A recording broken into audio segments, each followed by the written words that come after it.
Hello mga guro at kamag-aral. Kumusta kayo lahat? Ako po pala si Siljan Sac RB Nugit mula sa ikatlong baitang ng pangkat ng Del Pilar.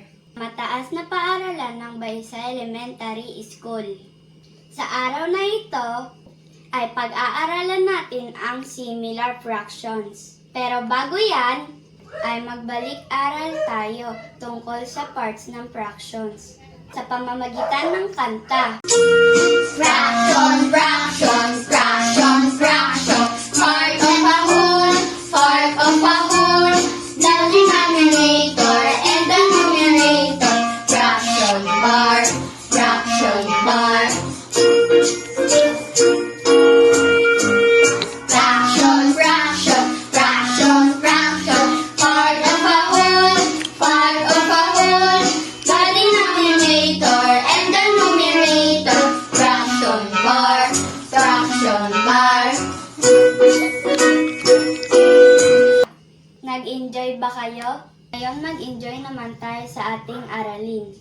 Ano nga ba ang similar fractions? Are fraction with the same denominator. O tawag sa mga fractions ng mayroong parehong denominator. Halimbawa nito ay 1/4, 2/4, 3/4. Ano ang napapansin niyo sa denominator? Tama! Pare-pareha sila ng denominator, which is 4. Isa pang halimbawa ay 2/8, 1/8, 4/8. Ang denominator ay 8. Andito nga pala ang aking mga pinsan, si Ashna at si Ate Kasana. Binigyan ko silang dalawa ng pizza na may tig-6 na hati. Nakain ni Ashna ay 2 hati ng pizza, habang si Ate Kasana ay nakaubos ng 4 na hati ng pizza.